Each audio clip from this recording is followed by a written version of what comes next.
Good morning বন্ধুরা, আশা করি তোমরা খুব ভালো আছো। আমিও ভালো আছি। তাই চলো, 4 দিন বাদে আজকে জল এসেছে। জলটা আসাতে বেশ ভালোই লাগলো, কারণ অনেক জল টেনে টেনে অনেক কাজ করতে হতো। সেই কাজটা থেকে রেহাই। রান্না খাওয়ার জন্য জলটা রাখতে হবে, কিনে আনতে হবে। অ্যাকোয়াগার্ডেরও জল, এই জলটা খাওয়া যাবে না এখন কিছুদিন, 2-3 দিনের জন্য। আবার ট্যাঙ্কিও আমার পরিষ্কার করাতে হবে, কিছু করার নেই। কিন্তু জলটা যে সেটাই অনেক ব্যাপার, কেন জল ছাড়া কিচ্ছু হয় না। ধোয়া পাকলা বলো, অনেক অনেক কাজে জল লাগে। রান্না খাওয়ার থেকেও বেশি জল লাগে আদার্স কাজে।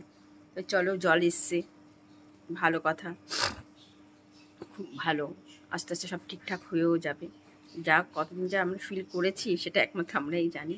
বন্ধুরা, এটা কি আমাকে প্লিজ কমেন্ট করে তোমরা জানাও, এটার নাম তোমরা কি বলো। এটার নাম তো আমি জানি, তোমরা কে কে জানো আর কে কে জানো না প্লিজ কমেন্ট করে আমাকে জানিও। এটা দিয়ে ডাল, মানে শুক্তো ডাল খেতে খুব সুন্দর হয়।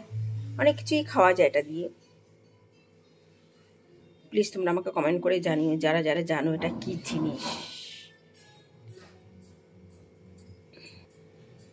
হ্যালো বন্ধুরা, আজকে একটু দেরি হয়ে গেছে। হট করে মেয়েকে নিয়ে একটু ডাক্তারখানায় বেরিয়ে যেতে হয়েছে, এর জন্য।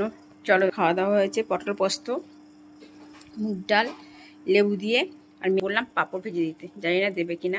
দিলে ভালো, না দিলে কাল। বন্ধুরা, খাওয়া দাওয়া হয়ে গেছে, বেডরুমে চলে এসেছি।